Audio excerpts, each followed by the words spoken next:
Dear respected Thai, dear noble community, dear siblings, and dear brothers, sisters, and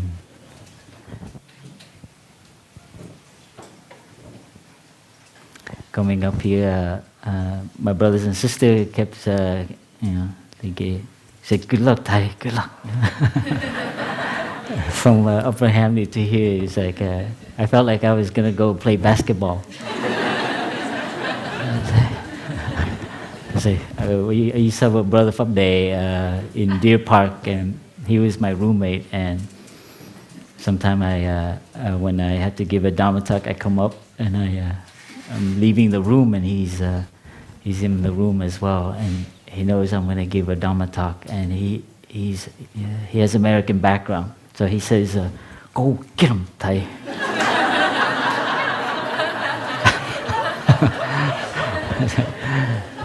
So I think my brothers and sisters are a little nervous for me because they know that I'm not very scholarly. I'm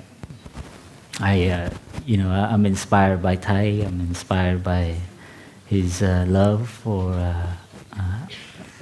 studying and researching, and like an archaeologist. Thai was he's not just. He was also a scientist. He loved finding things and words and looking deeply at them and what they meant in history. So for me, when I remember Thai sometime walking back and forth, and he's trying to get us to understand something that he discovered, it's very inspiring. So I'm relying on that, but I know that I'm not a bookworm. I don't like to, I'm not very picky with words, and it's like, that's good enough. But I know, some brothers and sisters in our Sangha is very particular. Yeah, I know. And it's good. We balance each other and we complement each other. And this is our Sangha. And so our task this 21-day retreat is do our best to continue Thai's that aspect of looking deeply. And it's tough because Thai found the stuff, and we have to kind of share about it. And so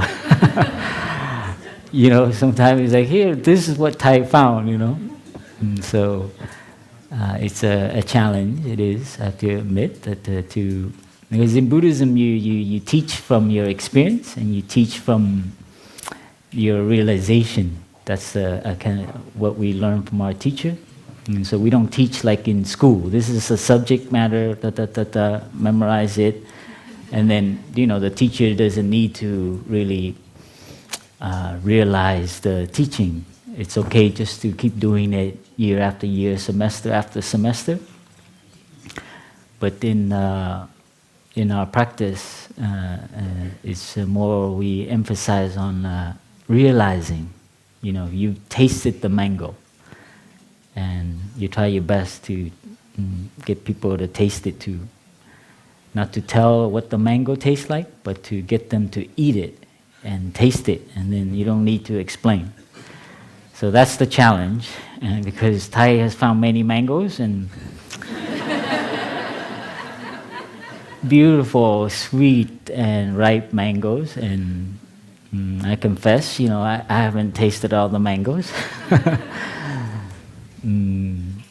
But we still are asked to come up here and do our best. So this is something to share as much as we can, the mangoes that we have tasted. And hopefully it can be an inspiration for you to find your own mangoes and to eat it, and not just to collect the mangoes.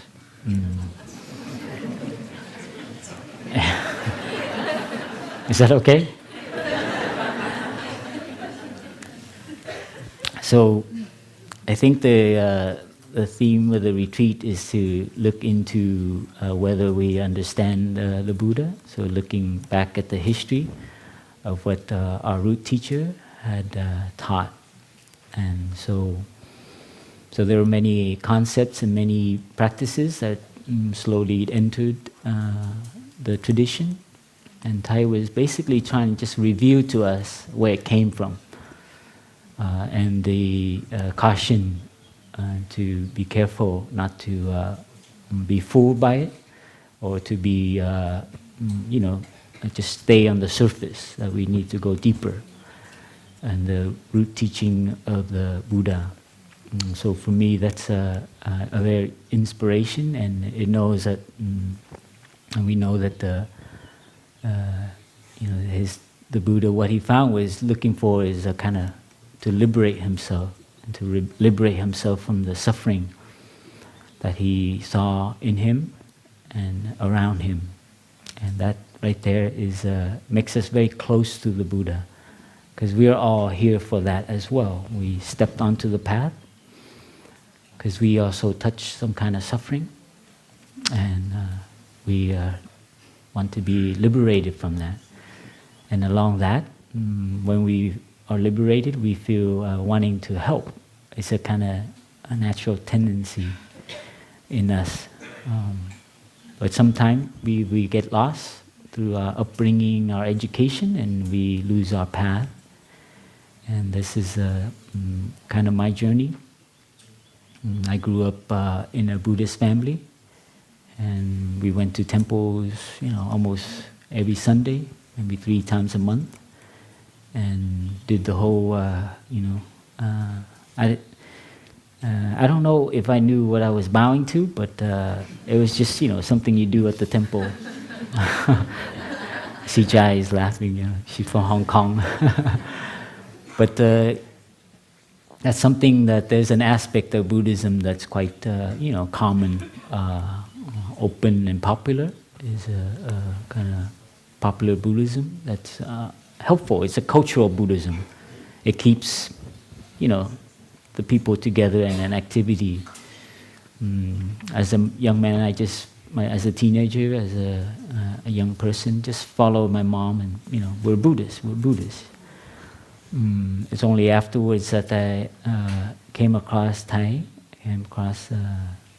teaching me how to sit and breathe and relax and calm my body. That the first time I realized there's another kind of Buddhism, and that was the beginning, the seed that started my, my spiritual path, my research, my discovering many wonderful things about myself and my family, my mother, my father.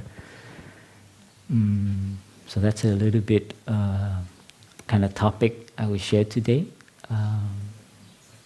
In history, how Buddhism was, how it changed in different phases, and what we have now in terms of Buddhism coming to meet up with the West, with science and with evidence-based and utilitarian-based kind of, it needs to be useful, it needs to, it has to be, so that's kind of like one topic I will share today, as well as, I call it Deifying the Buddha, and so we'll be exploring that. And another aspect is, like possibly we have the tendency to deify the Buddha is what I'll be sharing about, and also a tendency to make something into a self, identity, selfie. Yeah. Yeah, you make so I have a new word, deify and then selfify. Selfify. So we'll be exploring that. My brothers and sisters, a few talks before had explored different aspects that Thai had found, the different mangoes. Brother Phap tried to explore the karma and retribution. So that teaching was there, and it was a way to help keep people in line, kind of like you do something, there's a there's going to be effect. So this was a very liberating time during the time of the Buddha. There was a kind of movement coming in that besides praying for God to help us or some higher being, there's also a group of people, ascetics, sama something, the wanderer samana. They're like the homeless wandering. They kind of left, they denounce, and they wanted to look for a liberation. And this new way of looking at, our life is the way it is because of the way we behave, the way our action is. And this is quite revolutionary at that time. And so these were things that were happening. So the idea of karma and retribution was very alive already before the Buddha entered in his path to explore. So this is something important to know that, and to have to keep that there as a study, because it's very important practices and concept in our application.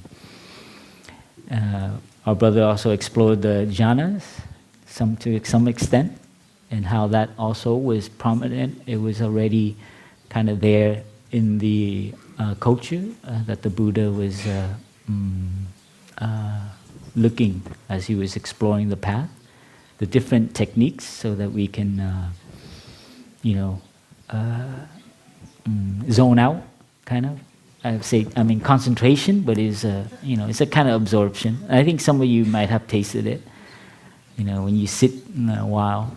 And that, it's a kind of a healing. You sit and... So in a way, I don't want to get into detail about it. My brother, try to share it. It's a tough topic, because it's something that the Buddha did try, and he felt that it didn't bring him peace. This is something that I also feel sometime in my practice as well. Not to the extent of realizing those absorption, but sometimes we sit and we feel very at peace on a lazy day, and then the next day come and you meet your brothers and you're still kind of disturbed by things and emotions and ideas. So this is something that even in absorption, even in that tendency to trying to find some place more peaceful, a state of mind that's more calming. So you can feel that kind of urge in us to look for something that's, this kind of disturbance that we look at someone and, our perception, it gets stimulated. So the search to try to find a state of mind that's more peaceful. So this is something explored.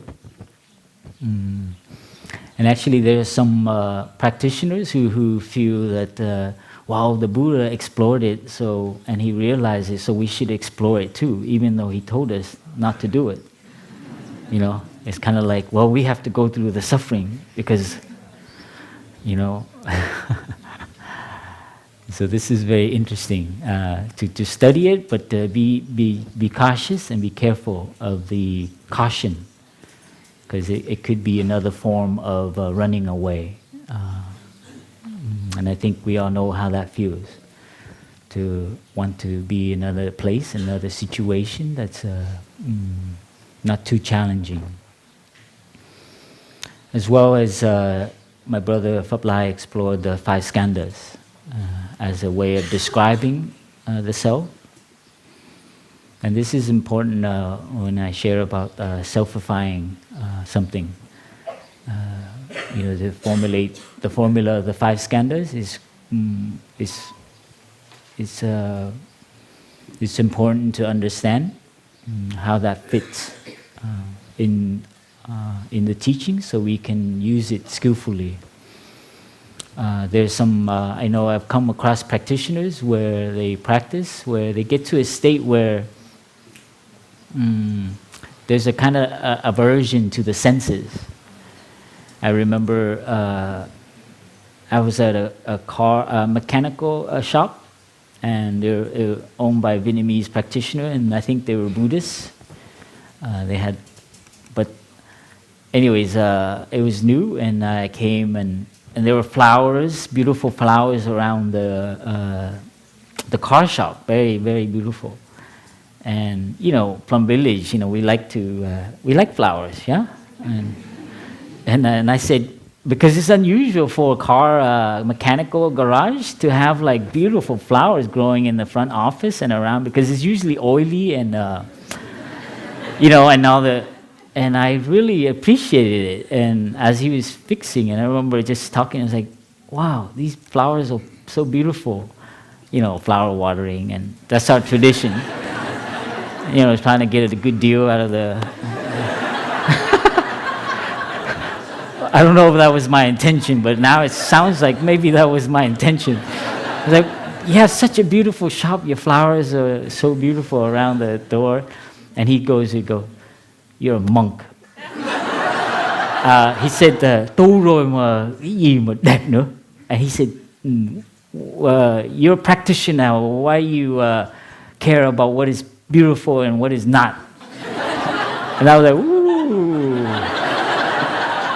It's true. I mean, it's like, got to be equanimous, And they go, flowers, they're going to die anyways. I mean, it's like, I hope he's not watching this. But I feel for that, and I didn't say anything after. But I've come across practitioners who, that's where they're at. That's where they're. You eat mangoes and you like it, and you're afraid because you like it. It's kind of like that. I remember we're sitting on the stage, and we're having eating meditation, and it was a Vietnamese retreat, and everyone came in. And I remember I came in early, so all the lay friends came in. But I noticed a man sitting there, and he looked very beautiful, and he's totally concentrated. But he never left after the teaching. So he sat there very concentrated. And I remember seeing his wife brought him his lunch. And she put his lunch in front of him, and she sat next to her. And I can tell she was suffering because he was completely absorbed in his concentration, didn't even acknowledge that his wife brought him lunch. I think there's something about that. It's great to be concentrated, but I think something about that mango doesn't sound right, or doesn't taste right. There's a kind of and so I share this just to share it. These are things we have to be careful of as we idealize something, idealize a practice. And so the jhanas, just be careful. We don't have we just recognize it, see what it is, and the 5 skandhas can be very helpful. So this is, and yesterday Sister Gina also shared about having right view, and today I'll share about in history how Buddhism evolved into different forms that it has now. And this is. One time Thai called it like identifying the weeds, and just like, careful to remove the weeds so that we can see actually what the Buddha was trying to do. This is important. When we love someone, especially our teacher, we want to, pay tribute and make it beautiful, right? To show our love and devotion. And that's a natural tendency. And I can see it happening now with our Sangha, as with our teacher, now that he's unable to teach in front of us. There's a kind of a beginning stage of maybe idealizing a little bit. And this is something we have to be aware of. And it is actually not what Thai wants. He would actually be very... I think Brother Phap already shared about the stupa. Yeah?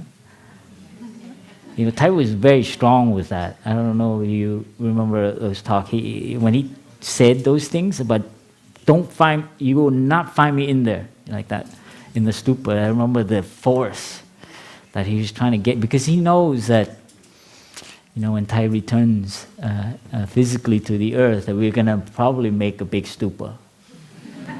Or somewhere in Upper Hamlet, or maybe in all three hamlets, or maybe all centers. Yeah, I know Thai knows that we're going to do that. Actually, Thai asked me to build a stupa for Thai Yak Than. He was our eldest brother that passed away in 2001 or 2. And I remember Thai said, yeah, just make something up in the mountain and have it grow out of the mountain. And so I just went ahead and did the stupa, and the inside, and made it big. And we're going to put an altar in the inside of the stupa with Thai Yak Than's picture and the poem that Thai wrote. And Thai knew we were going to do that. And he was on tour, and he came and he told us to remove the altar, like get rid of the altar, and put some mats and cushion in there, and put a table for tea drinking, and put tea in there, and have hot water there for people. And I was like, wow, because the inside, we thought it was going to be like a sacred place, no one can go in, and and Thai did not want that. He wanted for someone to come in there. He wanted people to not devote themselves to the stupa like that, but to go in there and to make tea and to drink with Thai Yak Than. Because Thai Yak Than he loves drinking tea, really very nice tea. So this is was a first time, like a big lesson for me, in terms of the our habit to actually revere something and make it like or like when you want to show. I notice now there's like a kind of like you do it, the longer you do it, the harder it is. But we can get caught with that. We can get, it pulls us actually from a kind of a deeper inner touching. So there is a caution about putting something and idealizing it and bringing it to a higher place in us. And this is what happened after the Buddha passed. And it was 140 years. They had a gathering, and slowly schools different sects started to split. And there was one school that actually they loved the Buddha so much that they wanted to make it into something more, as they say, more like super mundane, like beyond human. Something higher than a higher being. So in a way, making the Buddha into a kind of God figure, right? It's out of love to do that, so it's not like something bad. So just know that this is our tendency. And this can teach us about our own self, how we idealize and how we can put something, that's... And there's a danger to that. And this is what Thai wanted to share with us. It makes us then making the Buddha no longer human. It keeps us very distant from the Buddha and really touching what the the Buddha grew up on a time also where many people were idealizing and, praying to a lot of figures and gods and so. And he saw that as a lot of, I guess, wrong thinking in it, because it didn't really bring that peace and that liberation. So people put, their belief into God of fire, God of rock, God of sky, and different names that we put to it. And so this is what he saw in his time. So he was very careful not to do that, not to have his students do that. And there's a famous story in there of a monk passing away, and the Buddha came to visit. Thai told the story, and he loves telling it, because the monk was like regretting, like before he died, he's like, "Oh, I will not be able to see you teach anymore," and so on. He was a little attached to the Buddha, kind of. And the Buddha said, "You already have my teaching, the practice. You have my Dharma body. What is this flesh? It's nothing. Don't get stuck with this." I'm paraphrasing, okay? So, excuse me, Sister Chang Duk. It's a very, very beautiful teaching. And I remember one time one of our sisters came to Thai. It was in Deer Park, and I was attending, and she came up and she said, I don't know if I should share this, but she said she had a fever, and she shared that she had a dream of Thai, and because she had the dream of Thai, she was healed. She shared that to Thai, as if Thai, I don't know, it's just like, it's like magic, a little bit borderline magic or something about it that Thai was very quiet, and actually he said, very strong. I don't know what was the background, but I remember Thai said, "Go back and look at your practice. You're practicing wrong." I was like, wow, that was like unexpected. But I have a feeling that there was some attachment, and that was a teacher teaching a student that you need to look back at your practice. You're a little attached to me. And that was alive outside of sutra teaching, and I'll never forget it.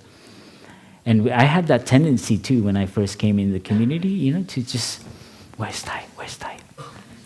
And it was an obstacle, because it just pulled me out of my own awareness. When Thai walks in the room, what happens?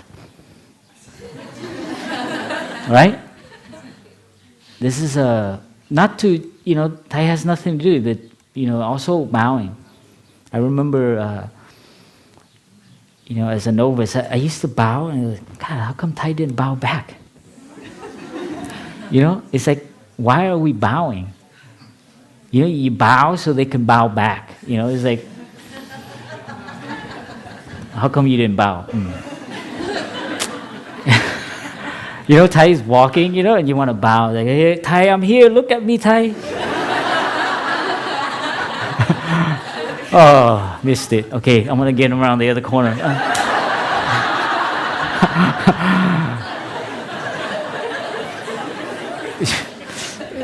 You laugh. We can laugh now, but oh boy. So you have to ask, why do we bow? A lot of novices in Upper Hamilton, not novices, aspirants and novices, we're taught at the beginning to bow to your elder brothers, especially the ones walking slowly and mindfully. But sometimes you're just walking, and you just bow and you just bow. But if the elder brother doesn't bow back, don't get upset. But they're taught to bow very beautifully. And when I see my younger brother or the aspirant bow, it's so beautiful, and it just really just makes you connect in that way, very silent. And how to do it so that it is not a political or a social move, It's like, okay, all right, All right. But to really to see the beauty in the other person, to recognize, there's a Buddha in you, and it will bloom. And so there's a deeper practice of bowing, where you actually, there's a kind of a substance to it. There's a flavor to the mango, and you're not just doing out of form. Thai was very, very adamant and very warned us all the time to not practice just for the form.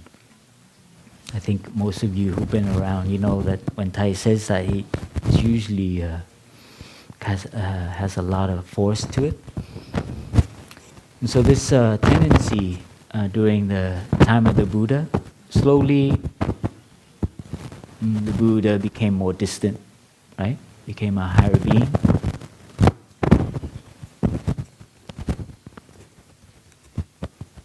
I love technology. So unpredictable. Hello, 1, 2, 3. And so today, I just want to share that when we this tendency in us, we need to understand, and we need to understand it in terms of our human family, the tendency to deify and to know, to understand that, because a lot of the world right now is kind of has that type of belief and idea, and we need to understand it so that we can be open and not to become dogmatic. When we don't understand something in nature, when lightning strikes and there's fire and there's a lot of disaster, and we are fearful and we don't understand why. And that tendency, as I reflect, pushes us to kind of like think maybe there's something, a higher force, a higher being. And I know this is, I've saw this in my own family, or many families that suffered a lot, having to escape Vietnam on the boat while they pray. When you're helpless and you're fearful of what you don't know, the uncertainty, there's too much suffering. You ask, why is this happening to me? Why is this happening to my family? There must be something, something superstitious, something, this kind of like wanting to explain it, but we don't know how. Especially if you many big suffering in a row within the year, or that some of us have maybe experienced. I saw that in my own family with my mother, and that pushes us to pray, to maybe ascribe it to something that we don't understand. And that is a tendency in us as well. And so this is something we need to come in touch with, especially when the unfortunate misfortune will happen.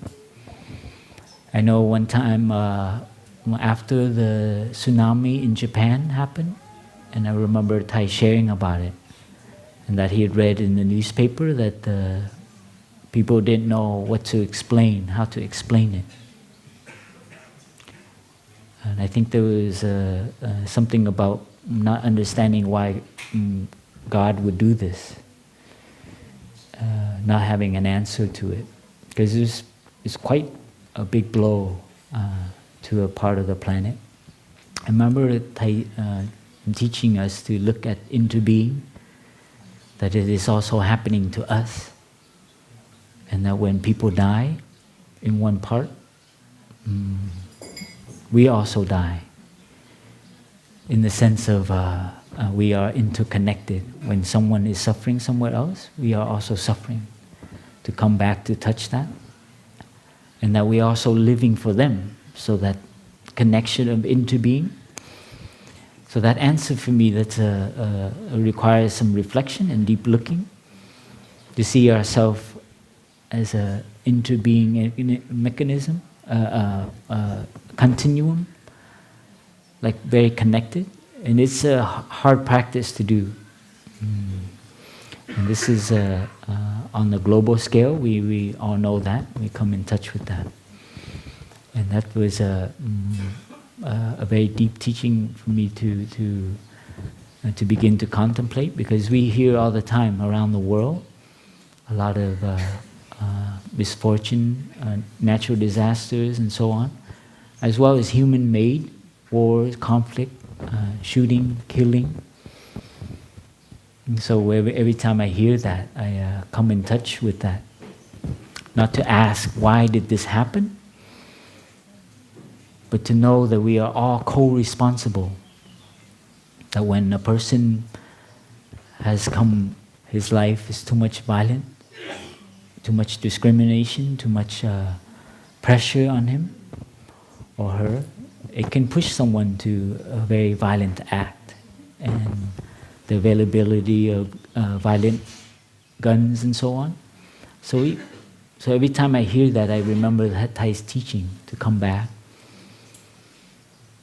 and to touch the suffering and to see it is also us. And then that moves us to live in a particular way, to live for them. You see, the liberation? For me, that answer for me, it had a liberation to it.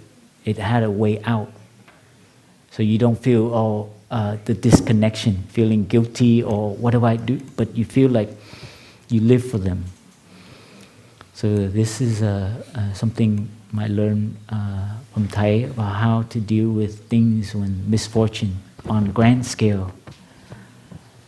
To use the insight of interbeing, of right view, so it can help us to touch that, the suffering, and to have a way out, to have an answer for that. And the answer is how we live now, to celebrate our life, and not to get a little picky with the human drama. You're lucky, we are lucky. There are no bombs dropping on us. That will change the way you do walking meditation. So our mindfulness is not just mindful of this particular space and time. I call it slowly more and more mature mindfulness. We begin to live and die for along with everyone, and all living beings. Maybe we follow a sound of the bell and come in touch with our Buddha nature.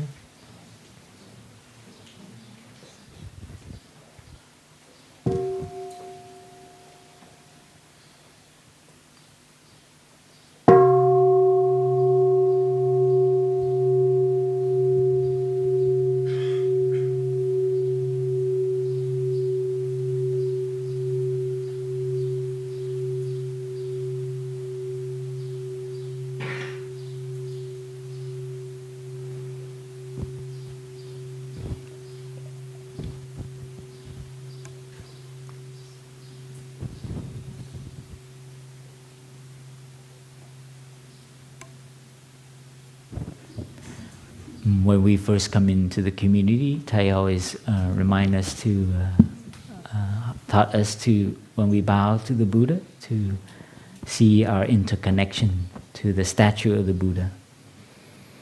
To see that we are empty, and the Buddha also. This connection, empty of a separate self. And it's a very, and our ancestors as well, Sister Gina had shared. So when we bow, it's in front of a statue on an altar, and we need to know how to relate to that. It is a symbol, it is a convention, but it can help us touch something deeper. Not the Buddha 2,500 years ago in India, but to touch Buddha nature in ourselves, and in all living beings, in the people around us, in the people we're having difficulty with. So Thai taught us to touch the earth like that. To every time you turn your hand is to open the shell. For me, that's what it represented. Every time I touch the earth and my forehead's on the ground, I turn my hand, is opening the shell and allowing the Buddha and all living beings, life force flow. So each time you touch the earth is a kind of a reinforcement of this. So we need to train that, because once you get up and you move about and you talk and you perceive things, the shell begins to get back on, right? Oh, why did he say that? I like this, I like that. And that's okay too. We do need to live, but to remain and to keep what we call the ultimate, this connection, this beyond time and space, is a practice, and we need to train that, because there will be a time when you're going to need it, and I think that's very beautiful. So it is a training, but also I just want to share a story about the ultimate. There was a young man that came here, and he stayed in Upper Hamlet, and he was quite, he practiced everything very well. He bowed beautifully. He bowed really, I think more than wholeheartedly. But one thing he did is that he came here without shoes. He walked. I think he knew about Buddhism, and he was a wanderer. He came in with a backpack, and he would walk barefoot. But then he started borrowing people's sandals and shoes. And so we were wondering why people kept missing shoes. It was very funny, and we found out that it was him, actually. That he was actually wearing people's shoes, and I had to talk to him. And the brother said, "You go deal with him. You're kind of a little wild too, so go talk to him." And I remember he said to me, "Wow, whose shoes are they anyways?" Wow, that was like deep teaching, yeah. It was great. So he was my teacher, and I was like, "Yeah, it's great, but I have this pair. Can you just wear these pair?" And I think he's very, he's quite liberated in some sense. But I think, living in the historical and dealing with the convention, he was a little oblivious to it. And but you never know. He could have. That's maybe a teaching for us. He's like a diva that came into the sutras, because now he's in part of the Dharma talk, right? You see? I never saw him again. I think he disappeared in the light.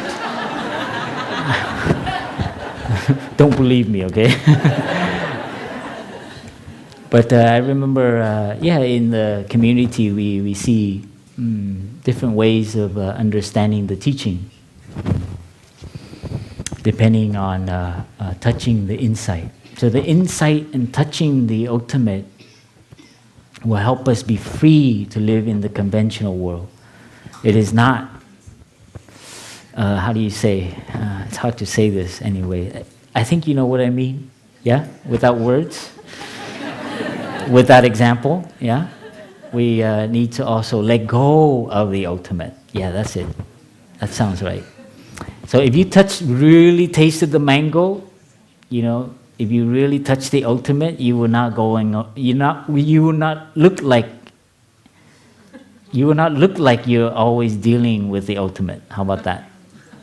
There's some of that, and I share that because many of us are experienced practitioners. And we need to be careful with that as we deal with Sangha and Sangha members and so on. And this is what I play with in the community all the time. To live and to also be human, and to live in the convention but not to be caught by it. That is a practitioner. It's something like that. mm,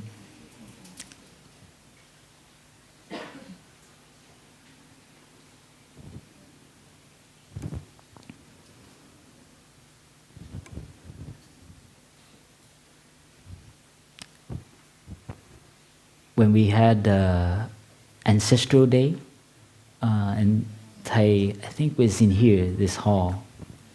We have a day where we remember our grandfather teacher. And I remember the sister had set up an altar for a table with candles. And I remember we walked in with Thai, and Thai came there, and Thai said, take off the candles, take off the incense, and remove the altar, take away the picture, bring all the food down. And Thai pulled the cushion and the mat, and he put it right next to Thai, sitting with us in the circle. And Thai said, put the food in front of the cushion, and then told the attendant, when we begin to eat, take the rice out, put it in the bowl, and take food and put it for our grandfather teacher. And there's one part is the sister brought a candle over to put it next to it. Thai said, get rid of the candle. You understand? Yeah. So Thai was teaching us there's another way. It's nice to have an altar, but there's also another way of actually looking. I think Thai was also influenced by quantum science and so on, to look like that. Or with children, you say, let's just play a game. Let's pretend like grandfather teacher is sitting here with us, and here's the food, yeah? You can say it like that too, less serious. But it is also to eat in the presence of our grandfather teacher. Now that's another level, right? To put our grandfather teacher on the altar and to say that he passed away in some time, somewhere, and we're just remembering him. He's no longer with us. And Thai, I think, was trying to help us go a little deeper even. It's hard.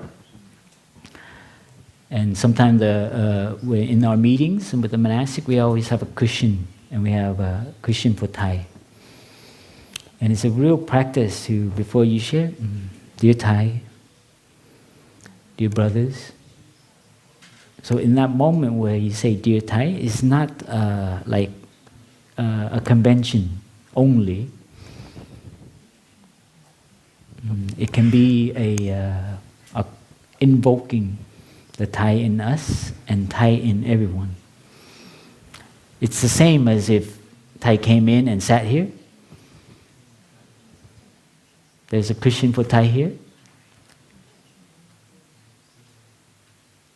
So it changes, but with Thai physically present is sometimes an obstacle. You trying to understand that? When Thai was no longer coming out with us for the walking and so on, it was a very powerful experience for the brothers and sisters. Many of my brothers and sisters during that time felt much more closer to Thai. Someone would share, it's like they felt Thai really in their footsteps. I remember many people sharing that, because Thai was not in the front physically. They had a chance to feel, where is Thai? Right? And that is the most deep teaching that Thai has been trying to tell us. But sometimes, because of our level of our insight, it's an obstacle to have Thai there. You understand? So for us to live more deeply with Thai and with the Buddha, we need to train that way. To sit and feel that energy. This is the practice that we train to come in touch with. There's another teaching that has helped me in terms of regarding the Buddha. And it's the teaching in regards to the different bodies. And Thai has taught this and has helped me a lot to begin to see that the Buddha and the Dharma and the Sangha as an energy. So first we have the human body, the physical body, that we will return to the earth in time. It helps us though to have the body, so we don't deny it, that it is actually also very sacred. So it doesn't demean it to say that, oh, it's just the human body. Sometimes there's a distinction that the spiritual body is higher, but actually there's something very sacred with this body. It is a miracle. Millions and millions of evolutionary process. So it is nothing less than sacred. Sometimes the body is seen as defiled and obtruse and gross and so on. But it's not the case. It's just our own idea that there's a higher spiritual realm that we can transcend. And this is a misunderstanding that happened in the evolution of Buddhism. And so people would deny. And the Buddha had tried that himself, to suppress into, during his time of ascetic practice. And this is a strong tendency to not accept our body, to treat it. When you see it as sacred, Thai had shared about the forehead as the place of our ancestor. And to live as if you're living with an altar in your body. Isn't that beautiful? Then you would behave differently. And there are places in our body is sacred.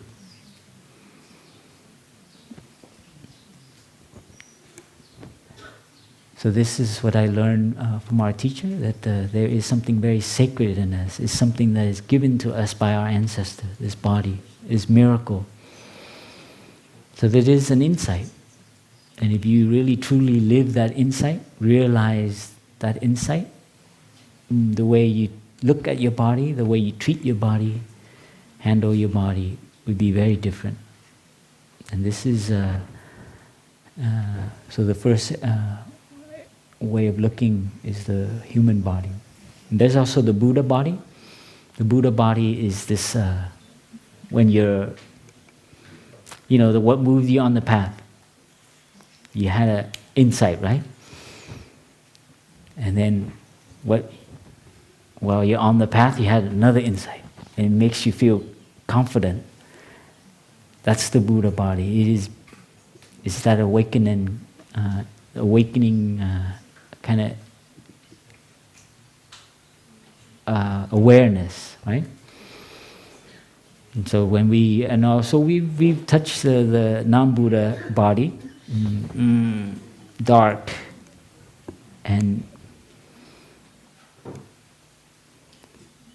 so this is also a body that we can develop as well and nourish.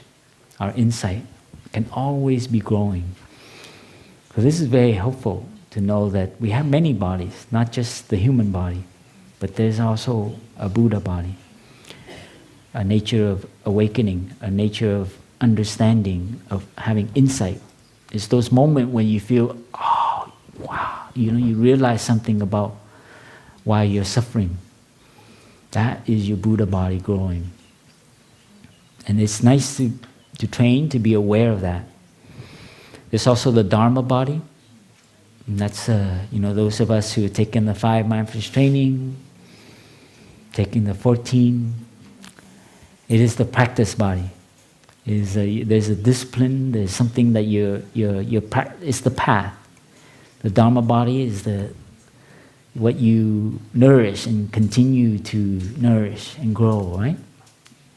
Someone who practices you can see when they walk, their Dharma body has a particular flavor. their concentration and so on. So the Dharma body has a precept, has a training, a discipline to it. And someone who is disciplined, who is following a particular training, and it shows. Someone who doesn't have that kind of training or discipline, you can feel that they don't have that body. Another aspect of the Dharma body is a concentrated concentration body. So the Dharma, as in their energy of concentration. Someone their composure is different. And you can feel that. You can feel that body. And be aware of it in yourself, and be aware, and so you look like that. You see, then you become aware, and you know that it's something that you can develop. You see the usefulness in applying that? So being aware of concentration as an energy, as a body, as well as wisdom. Someone who has a wisdom body. So the Dharma body has that three aspects. The giới, định tuệ, right? The precept, the concentration, and the insight. And there's also the freedom body. Someone who is is more open, more tolerant, more less ideas and concepts and dogmas. They very not easily get stuck in debates and what do you call it? Crosstalk, debate, and I forget the word. But you can tell the amount of freedom that someone has. That's their body. Usually, they don't, they're not so forceful in their belief. So this is something you need to recognize, and something we can ask ourselves: how much of that body do we have? How developed is it? What aspects can I nourish? So it's not just your human body that you're nourishing with food, carrots, and rice, but through the teaching, through the Dharma, you can nourish your Dharma body. And this helped me begin to look differently on the path. Of course, there's a Sangha body, and we came in touch with that.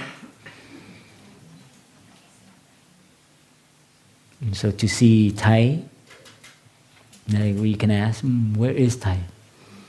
I like to do that before walking meditation. I have a mantra. When we gather and we sing, I have a mantra. It's like, I look and I say, where is Thai? Is he in Thailand? You see, you ask yourself that, and you train yourself to actually see Thai. It's not something automatic, because we're easily fooled by, you, me, and so on. So to come in touch with that. So Thai in the Sangha body, we all know Thai love the Sangha, and we all know Thai's dream, and I think it's being manifested. Is manifesting. That Thai has shared that the Buddha, the next Buddha, this Buddha will be Sangha. That's a very deep. Our tendency is to personalize and make a personality, right?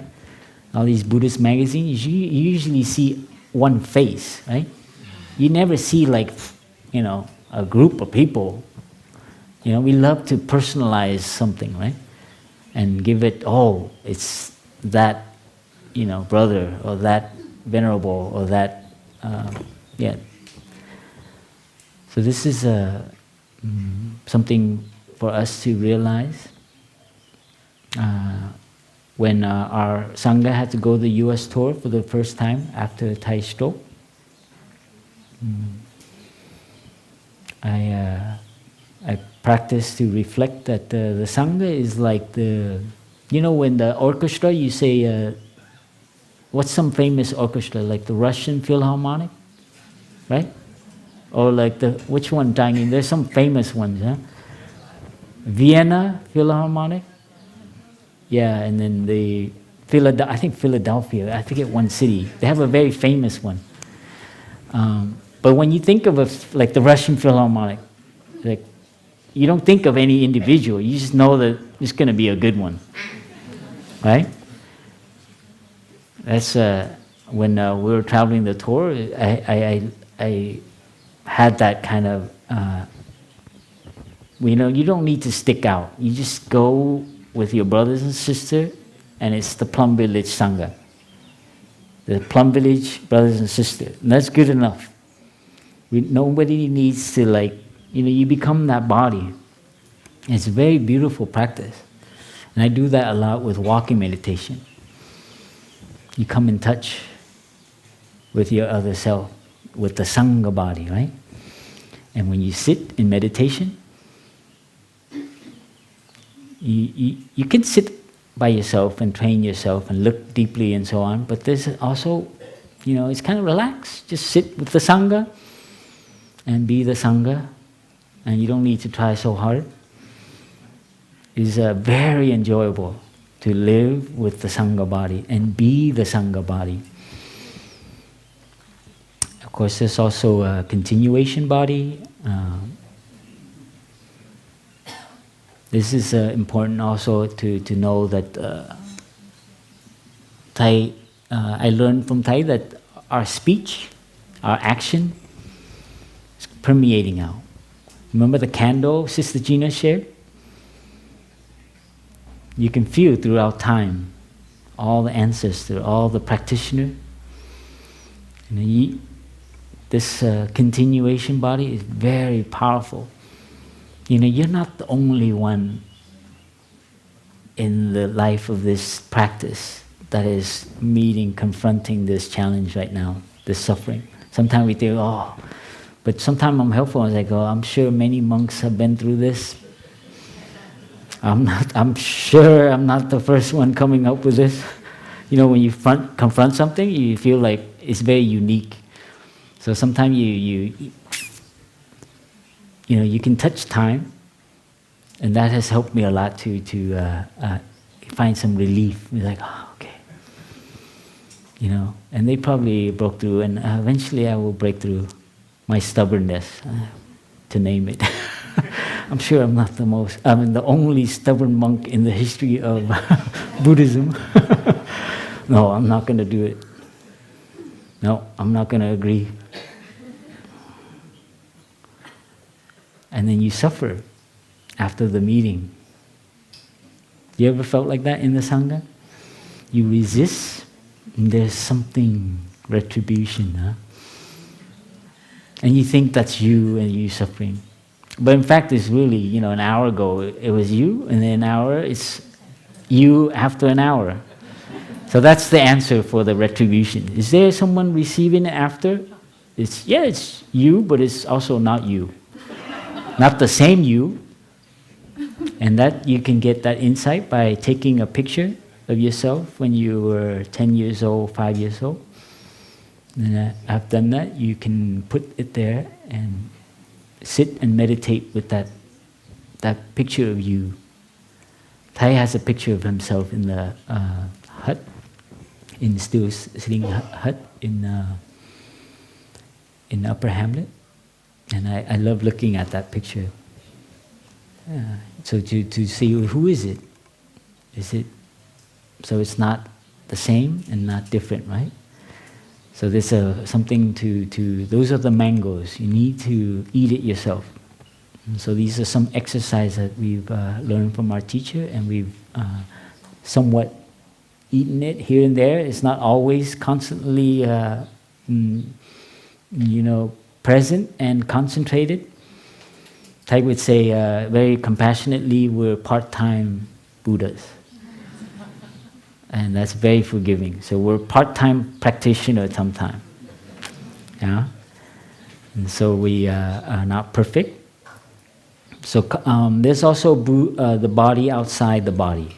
This, I think the example sometimes Thai share, that Thai is not only in Thailand, Thai also continue outside of him, here in the Sangha, through the way we are with him, you see? And also in his books, in his Dharma talk, Thai is like a famous YouTuber now, right?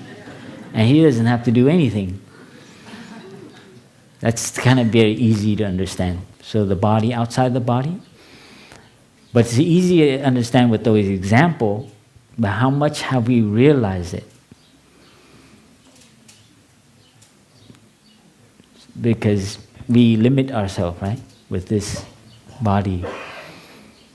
This is very prominent test when something happens to a loved one or something, and we feel, we want to go there, and sometimes we cannot go because of condition. So we need to send ourselves somehow. It's very helpful to know that. You can write calligraphy, write a letter, and send the letter over there. So sometimes being physically there can be an obstacle.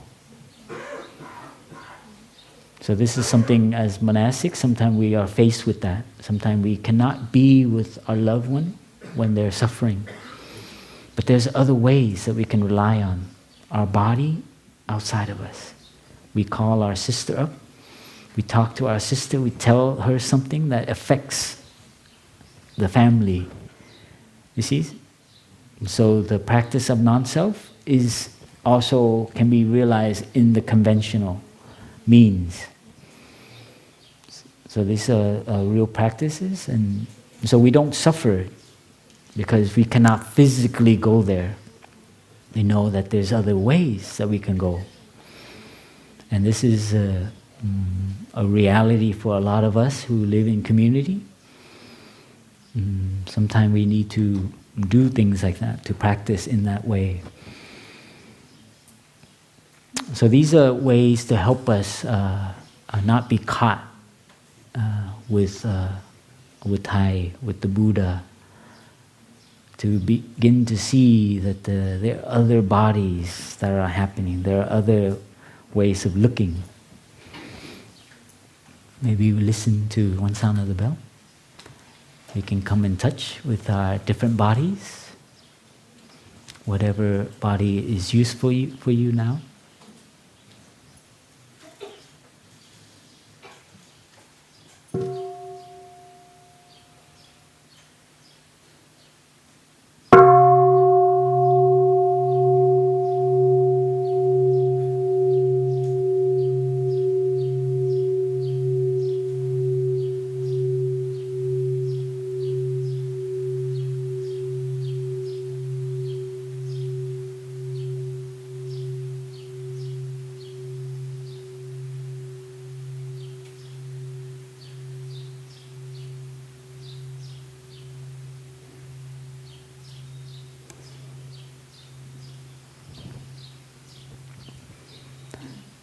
One thing more on this topic of devotional Buddhism, of making the Buddha like a superhuman or a godlike figure. And I remember in Vietnam, the first trip Thai went back, and he was in Hanoi. I forget where, but I remember Thai was teaching in the temple. And I remember being moved by the teaching where Thai said, people come to the temple and they offer incense and they burn paper objects. They make cars and they make, telephones and houses and, things that your family member who passed away like, and they burn it. It's a very prominent practice in Asia, Ancestor Worship. And I remember Thai saying that it's a way of expressing their love, and they want to offer for their loved one, all these things and to remember them. And so on the ancestral day, they remember them and they remember what they like and they burn it for them. And I remember Thai saying that, that's very beautiful.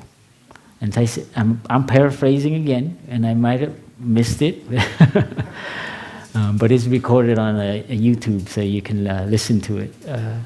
But I remember the teaching for me, how tolerant Thai was. He said, if you don't have anything to replace it, don't remove it.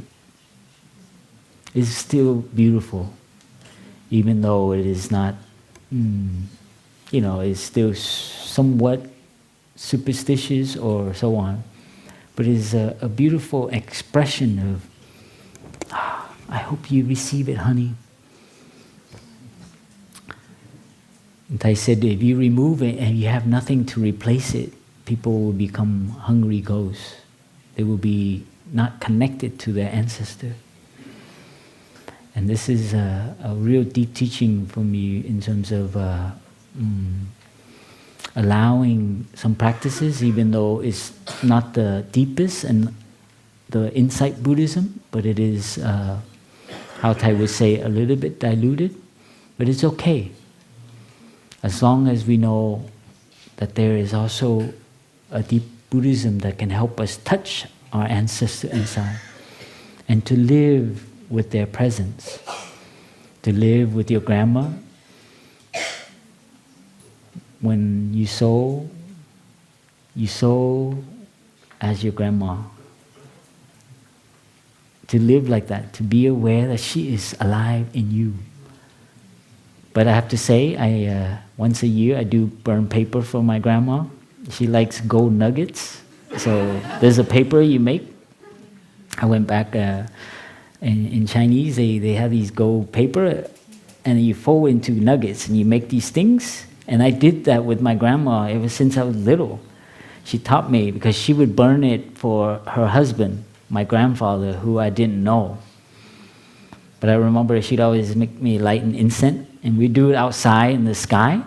And she said, the higher the ashes fly, your grandfather will receive it.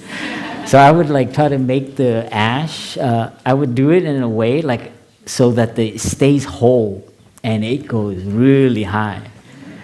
I don't know, Shichai, you do that, but it's. I remember being very moved by that.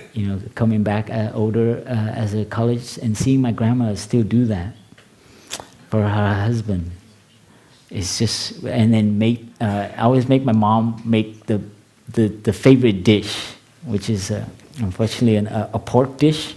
My mom was vegetarian, but she still had to cook a pork dish for my grandfather, and because that was his favorite dish, and we would make that meal for him, and so this is something I live with my grandma in me, but I also know that before she died, she went and took a picture. She was very happy that I became a Buddhist, because in Buddhism there's some aspect of ancestral worship. And she went, and the first time I visit home, she went and took a picture of herself in nice clothes, and she gave it to me. She said, make sure you make an altar for me. It's so sweet, huh? She wasn't afraid to die. She's just afraid that nobody will remember her. She wouldn't have an altar, because in Chinese, your home after you die is the altar. And they're very afraid that nobody's going to remember them. And so so I have a picture of her in my room. And it is something, it's superstitious, but it is a good reminder. It's helpful if you know how to live. You see the insight Buddhism and the kind of, the devotional Buddhism? You see how that relates to the statue of the Buddha somewhere? You can use the convention to touch something beautiful. You don't have to get rid of it. But just Thaya warned us, don't forget the real liberated Buddhism. Because we might get caught in that. When the statue breaks, oh! who broke the Buddha? And you get very upset at it. That will tell you the level of your, something. It's like, impermanent, don't tell me about impermanence. You know how much that Buddha statue costs? So we have to be careful in our Sangha, as we have the altar and so on, as we use the form. Thai was very revolutionary, is that he merged the form, the convention, the ceremony, the tradition. So we have, ceremony, we have chanting, we have prayer, we have touching the earth. We have these practices that can help us slowly touch an insight Buddhism. The insight Buddhism is what the Buddha, Thai would say, in Buddhism, our salvation, our liberation, is through insight. That the lightning hitting a tree is not a god, but it is the wonder of the universe. And the tree doesn't really die. So this it helps us, but get a lightning pole and put it on the roof because it's dangerous. So, don't be so, it's just lightning, whatever. There's also, protect yourself so you don't get struck by a lightning. So these things, that's what I love about our teacher. He doesn't leave out, very tolerant. Doesn't say, oh, this is get rid of, but how to merge it and have it help us touch a deeper, deeper way.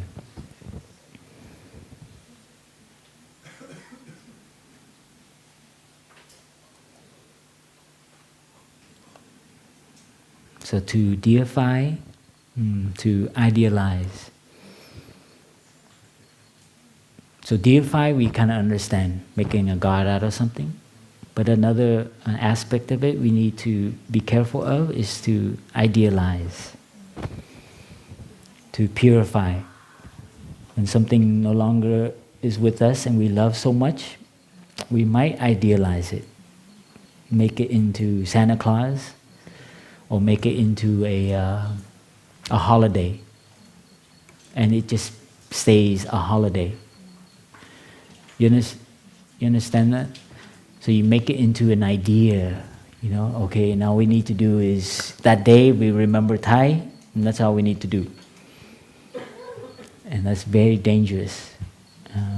So we don't live the teaching, but to make it into something. So idealizing something.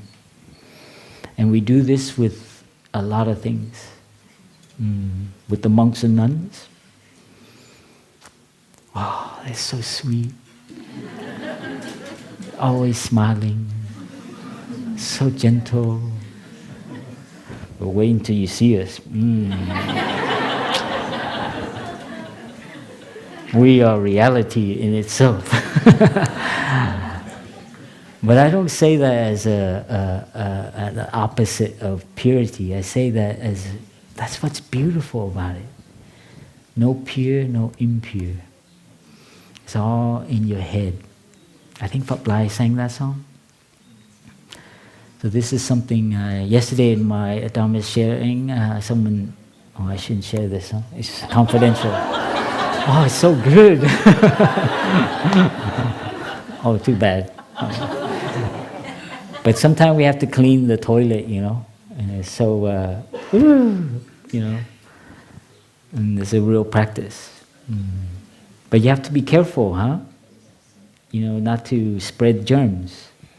So it's impure, but don't be, wear a glove, because you're going to be touching bowls and you might be spreading germs. So there's also, don't be too ultimate about it. So this is something, but it's okay. Once in a while, be kind of crazy and be living in the ultimate. But don't stay there too long. because we will put you in the hospital. You know, went to a retreat ago, the Science of the Buddha, we had someone get enlightened, and he ran around naked and yelling, Einstein, Einstein. And we had to get help. Yeah, no, I mean, in another world, it would be someone that he got enlightened. So idealizing, you know, when you come across a teaching and you love it so much, like fasting, and you're so obsessed with fasting, you know, you can do it forever, right? That attachment, be careful. The same thing with the Sangha, with the monks and nuns. So identify where you idealize something. So deifying something, kind of easy to understand, but the more subtle, idealizing something, making it into a Santa Claus. There's another word I'm going to invent, absoluticizing. How would you say that? Absoluticizing. Making something like a...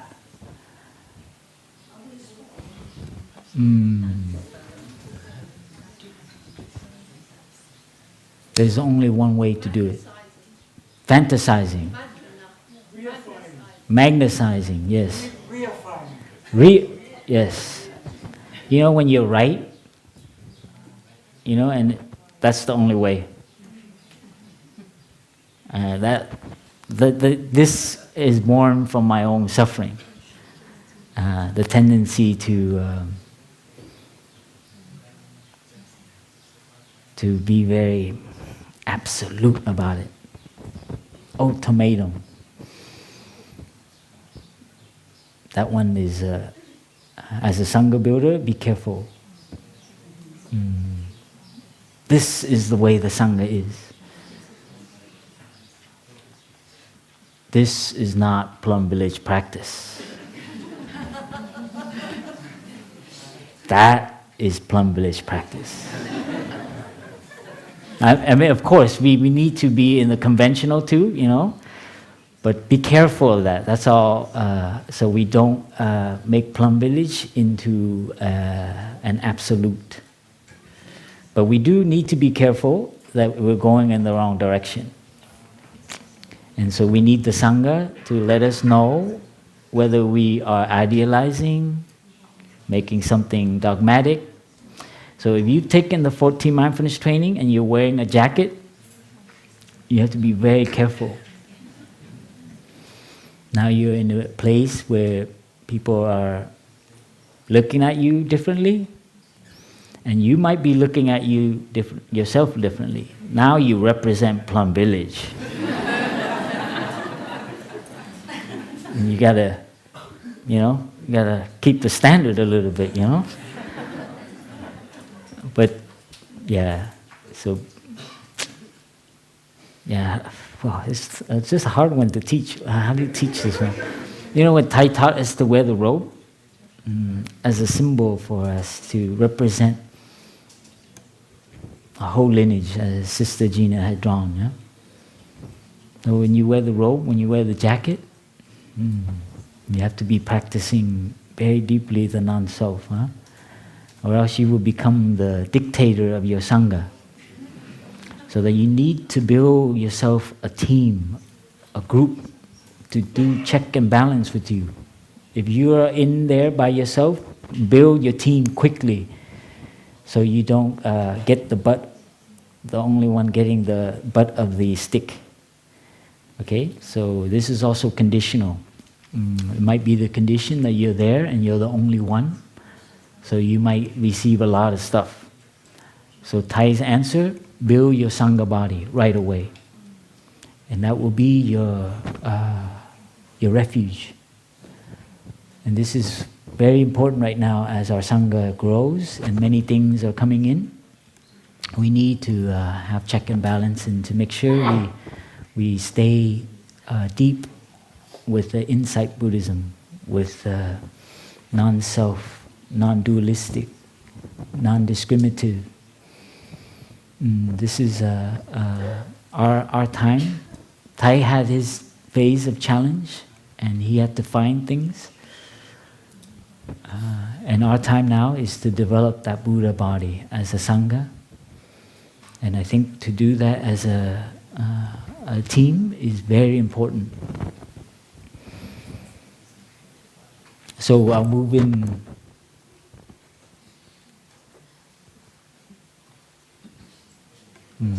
Can someone remind me? What time we start? Mấy giờ mình nữa? 11 giờ rưỡi.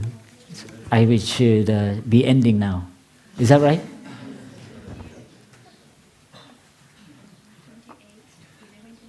But I think we started late somehow, right? We've been getting criticized that it goes long, but that's so quick. So self-refining, our tendency to make something into a self. And I think we all experience this. And this is what brings us a lot of suffering. And in history, I'll move quickly, that there was a reaction to a group of practitioners that denied the self too dogmatically. Oh, the skandhas. And, just denying the self. Because it was, it brought a lot of suffering. So you don't want anything to do with it. So in a way, kind of like, the example in the sutra is, did you see, the woman walking by? It's like, no, I just see a bag of flesh and bones. Or did you see that monk walk by? No, I just see a group of skandhas. Right? This is the example Thai found, it tells you something. It's like, no, that's not me. Something kind of like, it becomes a little bit, idealized or something. And it became too much. So there were a group of monks and practitioners like, that's ridiculous because, there's something there. And so they began to have a kind of a group that formed that, that defined a self as a, they call it the self in its ultimate meaning of the word. They're kind of like a higher self, the one with the capital S. You usually see that a lot. There's like a small S and the big S, or like they always distinguish it with language. And so this is in history. This is what happened. And he's cautioning us about this tendency to do that, to get caught in one, the non-self or the self. And the 5 skandhas are there. They are there. And in terms of our body, our feelings, we have feelings. The thing is to recognize that it is not in itself a feeling like, separate.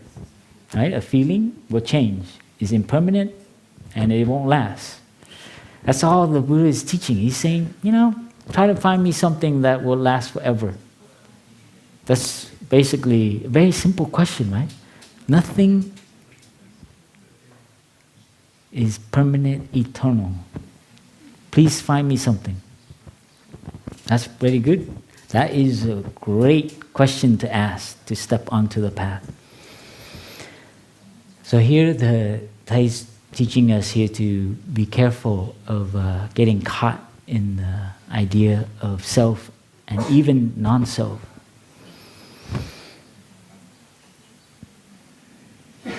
In terms of our practice,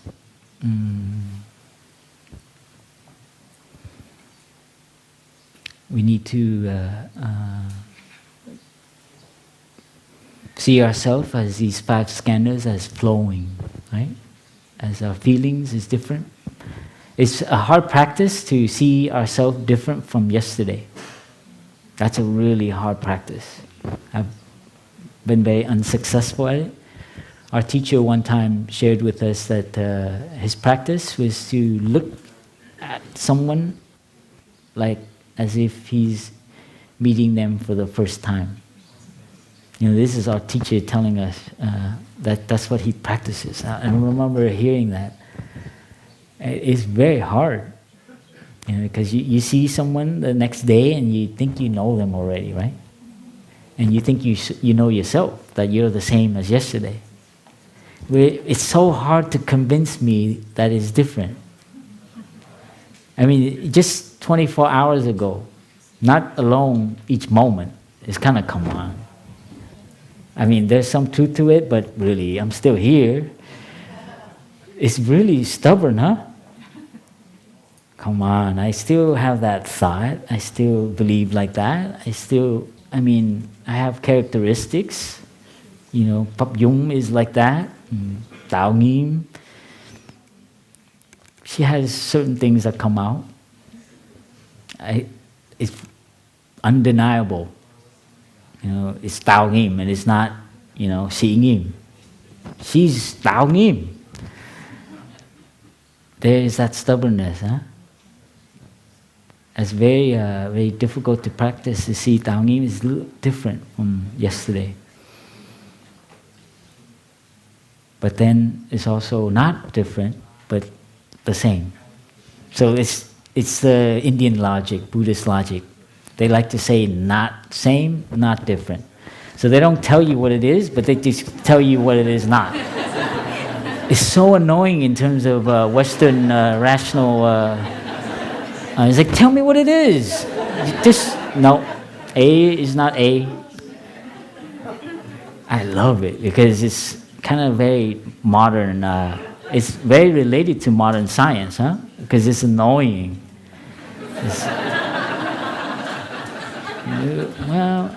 But is it the way out? Is to also see her as a continuation of yesterday, continuation of her ancestor. So there is a way out. There is a self, but it is a continuation. For me, that has helped me out a lot. The other one was difficult. Tao Nghiêm is not Tao Nghiêm.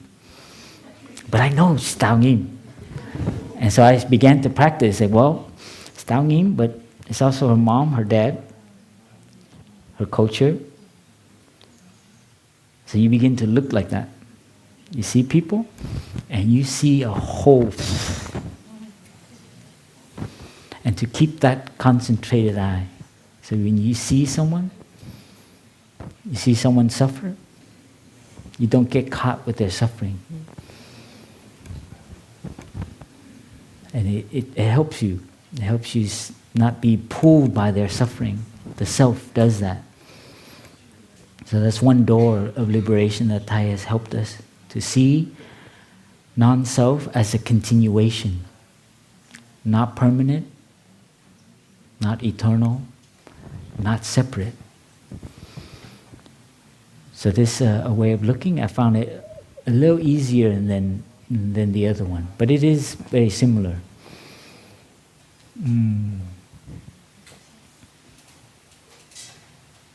And this is important to, as we practice, when we deal with the self, it usually deals with the complexes. When our culture has taught us, and we grew up that in our family, we grew up and it kind of built us. I'm in the family, stand up, you're so you got an A, oh how wonderful, your family, your education, it actually builds yourself, your culture. You have an ID, you were born, you have a certificate. Every birthday is a reinforcement of yourself. Today is my birthday. Can you guys remember? If you're not careful, it's just every birthday is just a reinforcement of your self. How come nobody remember my birthday?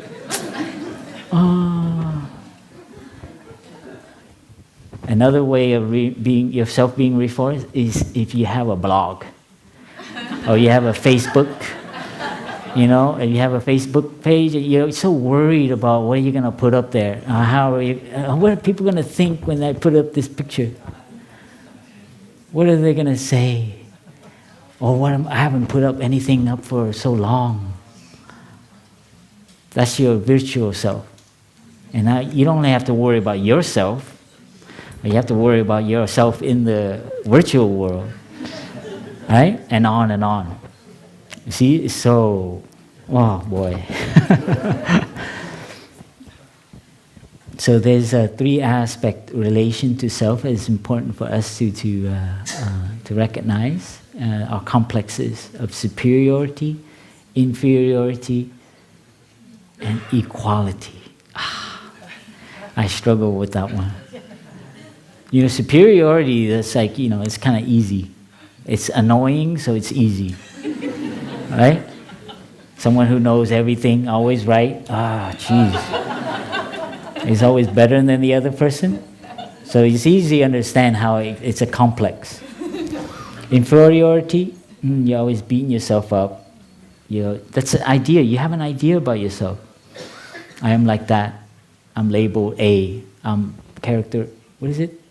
Type A. I'm type B, type C. Those things. You get, you go through some kind of process, and then you come out, and they're like, oh, I found out that I am type B. I don't know. My brother did something like that. They take a test, and they come out, and then you have an idea of where you're at. Or I'm Scorpio, which is something I forget. Anyway, these things, right? You see how it enforces us, and some of it can make us feel really inferior. But the equality one is great. The equality one is it's a little bit. But justice and equality is good. We need to be like. So they're very interesting, and I think that in society, in social and political movements, these things to fight for injustice is beautiful. But in terms of the Dharmic practice, between comparing and it's very subtle. And so I just want to share lastly that I learned from Thai. This helped me how to practice the complexes. These leaves probably are older than those leaves, right? They probably came out first. They don't have a complex that they're better than these leaves. These leaves, they came out after. It's like, oh, I better catch up.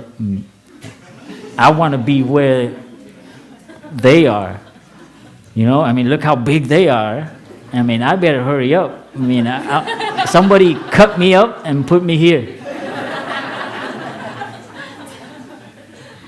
Oh, I'm not equal as them. They're higher than me. Look, oh, somebody put me up there. Oh, look at them. They get to be near the sun. Now I'm down here.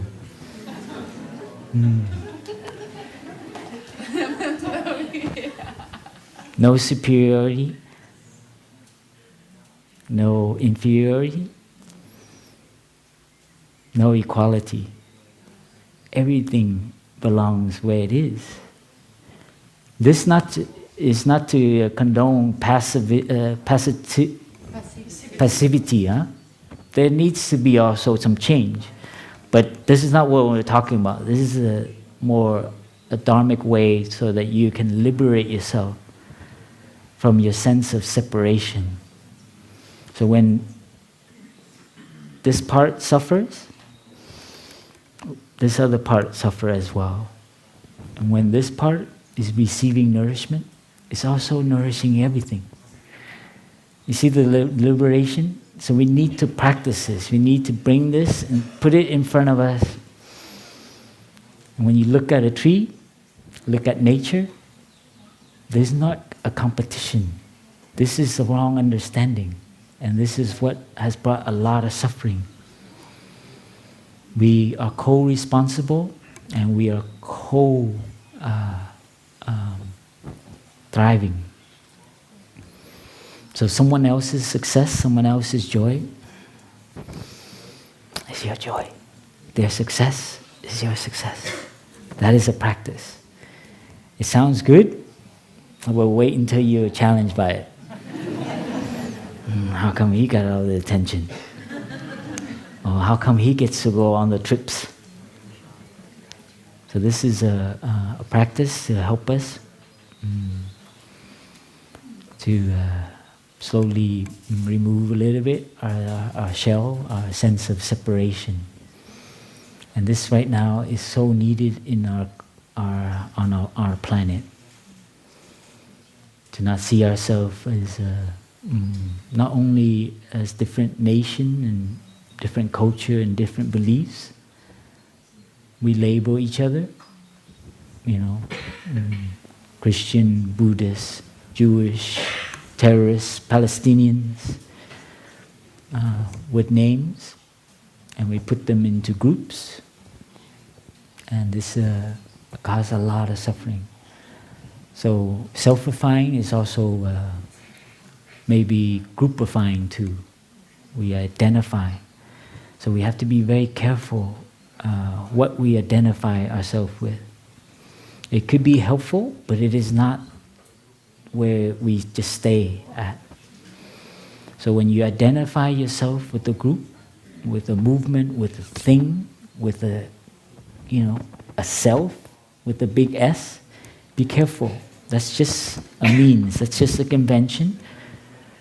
We need to also touch a more deeper, ultimate, the interrelation between the left hand and the right hand. We all belong to the same body.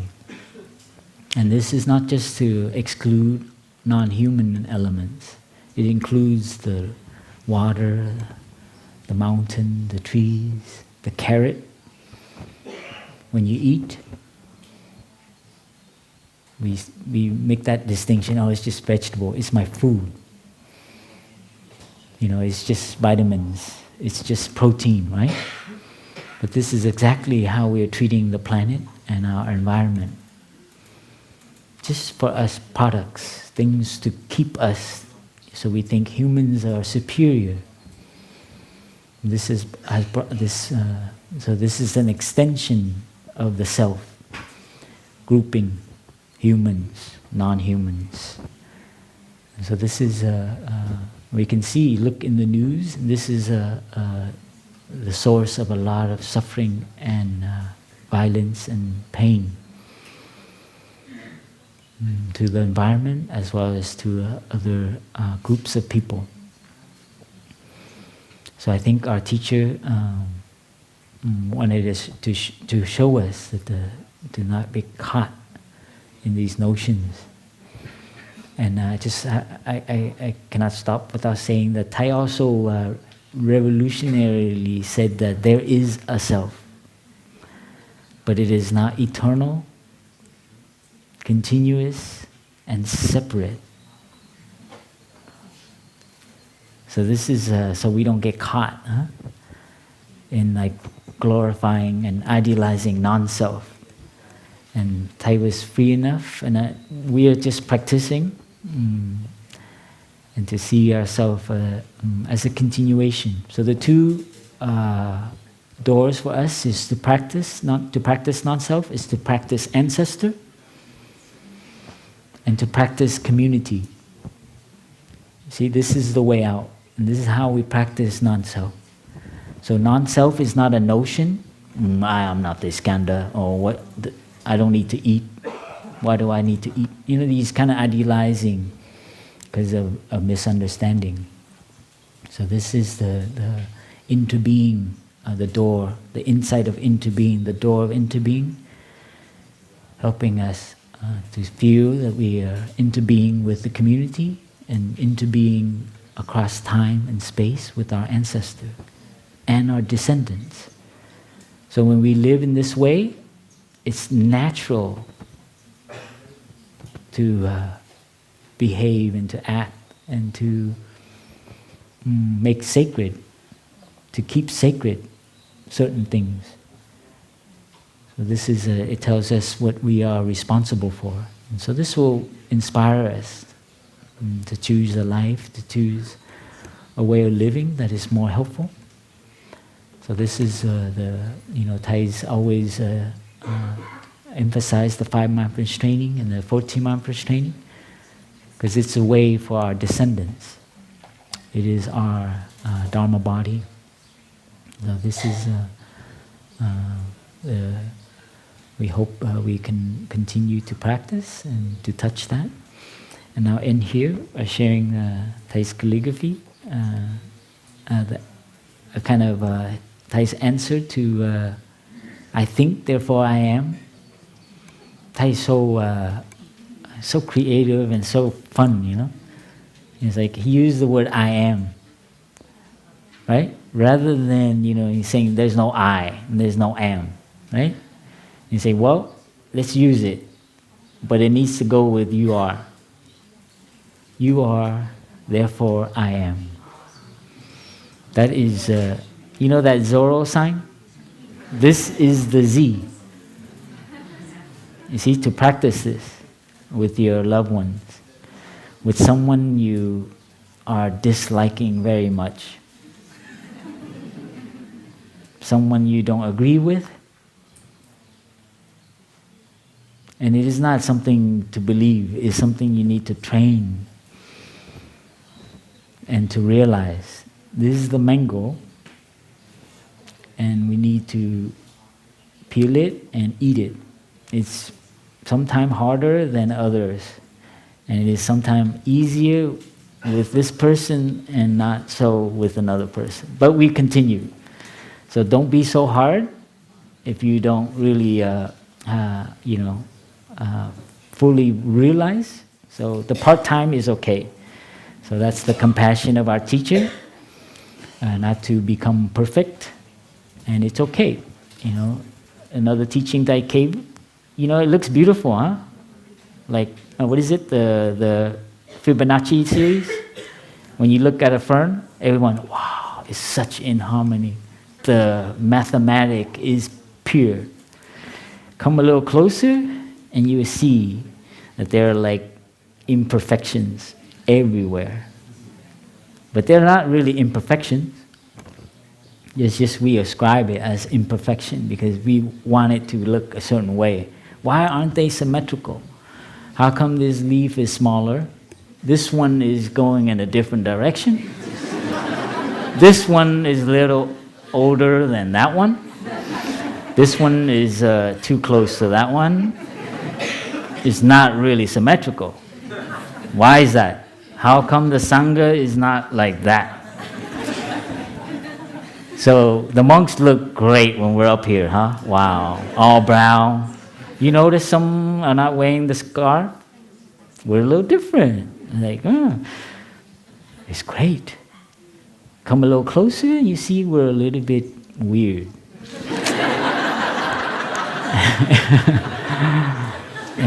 But it's okay because we, as together, as a Sangha, there's something to celebrate. And Thai's vision that the Sangha, this is it. This is what Thai would say. He said, this is it. Are you okay with it? That this is it? That this is where the Sangha needs to be? That I don't need to be a little bit more wise? My brothers and sisters don't need to be more kind? We're a little imperfect? Or do you feel that the Sangha needs to be a little bit more deep and more, there's this tendency to want to, how come the Sangha, not just, growing, but there's a desire for our Sangha to, so arrive, I'm home. Perfection in the imperfection. Breathe, it's okay. So this, you see the drive for, can we accept the Sangha as it is? Not everyone goes through the walking meditation. How come they're not going through the walking meditation?